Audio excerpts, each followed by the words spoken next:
ఏనుగు మరియు చీమ. ఒక పెద్ద పచ్చని అరణ్యంలో ఎత్తైన చెట్లు ఆకాశాన్ని తాకుతున్నాయి. వెండిలా మెరిసే నదులు వంకరగా వెళ్ళుతున్నాయి. ఆ అరణ్యంలో గజ అనే ఒక పెద్ద ఏనుగు ఉండేది. గజ బలంలో ఎవరికీ కలిసిరాడు.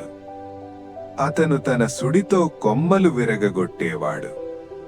అతను కాలు మోపితే నేల కంపించేది. కాని గజకు ఒక పెద్ద లోపం ఉంది. అతను చాలా గర్వంగా ఉండేవాడు.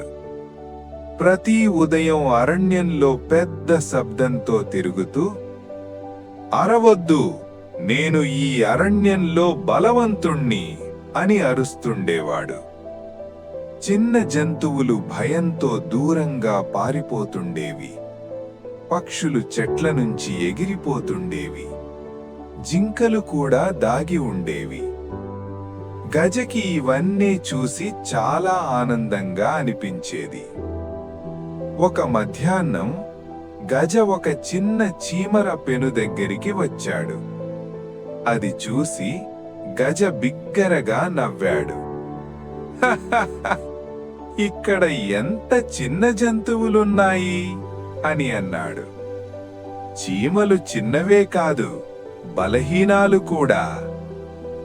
అది విని ఒక చిన్న చీమ అన్ని పెనుమీదకి ఎక్కింది. ఆమె చిన్నదే అయినా గట్టిగా మాట్లాడింది. పెద్దదా చిన్నదా అని కాదు సార్, బలం మనస్లో ఉంటుంది అని అన్నీ చెప్పింది. గజ నవ్వుతూ, "నీలా నా గోరు కన్నా చిన్నదైన జంతువు నన్ను నేర్పుతుందా?" అన్నాడు.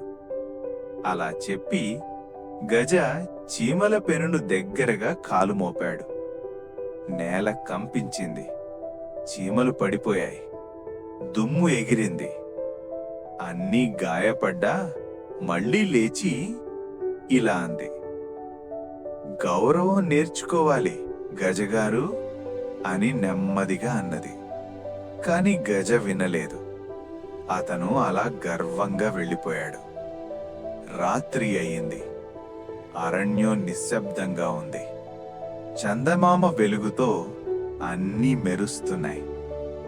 పెద్దపాటి దెబ్బతిన్న చీమల పెను దగ్గర అన్నీ అన్నది, "మనం అతనికి పాఠం చెప్తాం, కోపంతో కాదు, బుద్ధితో." అన్ని చీమలు అంగీకరించాయి.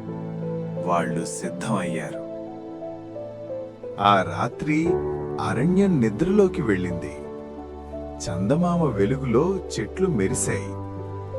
గజ అనే ఏనుగు ఒక పెద్ద చెట్టు కింద నిద్రపోతున్నాడు. అతను ప్రశాంతంగా ఊపిరి పీల్చుకుంటూ ఏమీ భయం లేకుండా పడుకున్నాడు. అప్పుడే చీమలు పొడవుగా వరుసగా ముందుకొచ్చాయి. చిన్నగా నడుస్తూ గజ కాళ్లపై ఎక్కాయి. అతని పెద్ద కాళ్లకు తర్వాత అతని చర్మం మడతల్లోకి చేరాయి. అక్కడికక్కడ "అయ్యో" అని గజ చిరాకుగా అరుస్తూ లేచాడు. చిన్న చిన్న చీమలు అన్ని చోట్ల కరవడం మొదలుపెట్టాయి. గజ కాళ్ల మధ్య, చెవుల వెనుక, అయితే అతని సుడిలో కూడా. గజ వణికాడు. నదిలోకి దూకాడు. చెట్లకు రుద్దుకున్నాడు. కాని నొప్పి ఆగలేదు. "దయచేసి ఆపండి" అని అతను భయంతో కేకవేశాడు. అప్పుడే చీమ అన్నీ ఒక కట్టపైకి ఎక్కింది. అమ్మాయి నెమ్మదిగా ఇలా అంది, "ఇప్పుడు అర్థమైందా గజ?" చీమలు వెంటనే ఆపేశాయి. గజ నిలిచిపోయాడు. అతని ఊపిరి నెమ్మదించింది. తల వంచి సిగ్గుపడ్డాడు. "నేను తప్పు చేశాను" అని మృదువుగా అన్నాడు. "పెద్దగా ఉండటం బలమనుకున్నాను.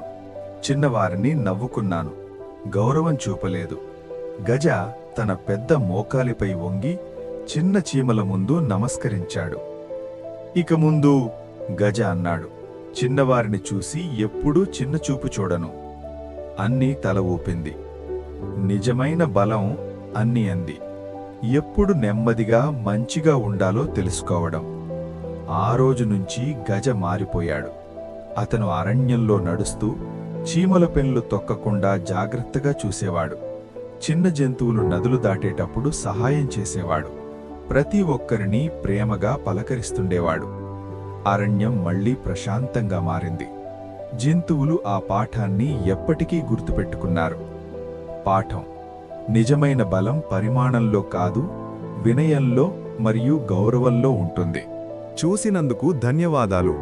ఇంకా మంచి కథల కోసం టైనీ టాడ్లర్ టైమ్స్ ఛానల్ను తప్పకుండా సబ్స్క్రైబ్ చేయండి.